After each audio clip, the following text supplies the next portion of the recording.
Tonight on Ron English's Big Genius, we will be returning to Delusionville, where we will learn the story of Earl Grey Wolf. But before we do that, let's take a psychological second with our little friends, the Combrats.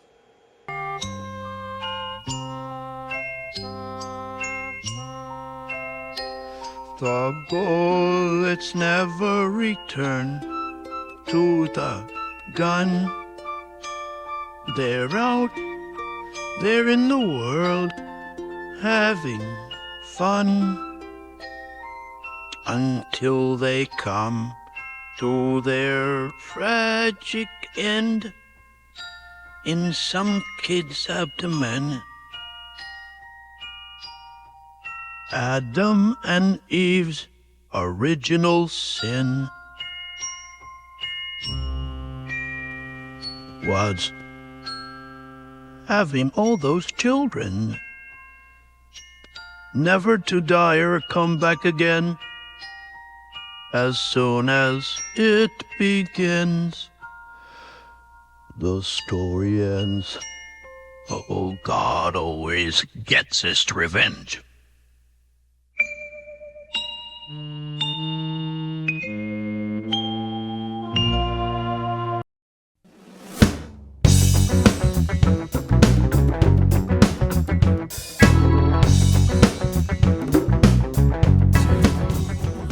know I had another life. Well, at least I think I had another life, but I'm not always sure. If it's true, I seem to be the only one who believes it. But there are times I remember a world that makes a lot more sense than this one. I believe this world is actually a delusion. I can't tell if I'm talking to myself or if someone out there is listening. Either way, my story begins like this. I first opened my eyes to a swirl of animals surrounding me. My head was throbbing, and my eyes were seeing double. Rabbits with 2 faces and 3 eyes. Pigs with spikes through their heads like they just escaped the fire pit or gave themselves lobotomies. Sheep, ducks, turtles all surrounding me. They all looked very worried, but it didn't seem they were worried so much for me as they were worried about me.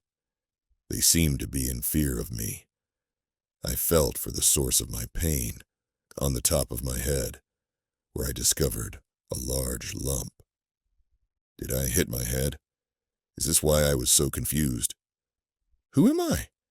I muttered aloud. The expressions on the animals' faces went from worriedness to what appeared to be relief. Who am I? I asked again. Where am I?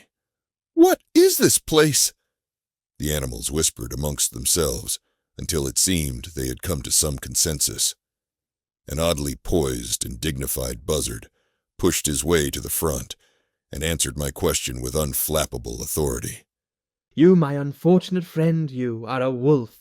I suspect you are unaware of exactly what a wolf is. Please allow me, with grudging compassion, to enlighten you. Oh, my sad, pitiful friend, you are a wolf. What exactly is a wolf, you might ask? Ah, a wolf is the lowest of the low in the animal kingdom, a prophet to the paupers, a slave to the slaves, one might say. You see, this animal utopia is made possible by a rigid social order. At the top are we the buzzards, the founders of this subterranean sanctuary. Next, in the pecking order, as I am fond of saying, are the unipigs, the horns and halos of this hallowed ground, the producers of politics, administrators of the piggy bank, and the designers of debt. It is the image of a blessed unipig you will find on the coin of the realm. Next, in the social order, you will find the sheep. Ah, sheep, the authors of sleep and the animators of the afterlife.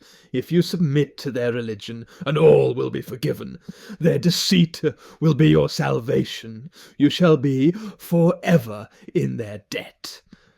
Next I present the doctors of deception, the invokers of ambition, the dealers of delusion, out there in the pond trying to drown their butts. I give you the lucky ducks.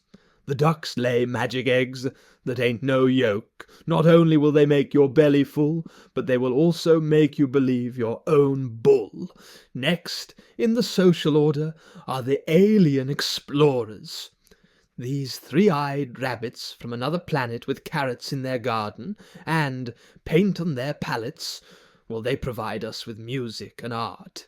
You might say they are the heart of this Garden of Eden, but by no means are they to be eaten, although they do tend to overproduce, so maybe the occasional bunny we might just excuse. Beneath the rabbits you will find the turtles. Ah, the turtles, the sultans of slack. It's not patience but ambition they lack. They carry their homes on their backs, but they will not accept any other burden. Yes, they have a built-in aversion to the rat race. The turtles are happy to hope for the last place. Last place, the ultimate disgrace. Who shall carry the weight? Who shall be the beast of burden for this strange world we live in? Not me, or her, or they, or him, but the one the Lord Almighty has chosen to condemn. Not he, of feather, wing, or hoof. No, it is the one and only Earl Grey Wolf. And so this is who I seem to be, a man without my own history. But somewhere deep in my memories lie the seeds of another destiny. One day the sheep will no longer pull the wool over my eyes. One day I'll introduce the pigs to knives. One day the ducks will stand aside. One day I will take back the skies where the scavenger sovereigns fly. One day I will get rabbits on my side. One day the sun shall set.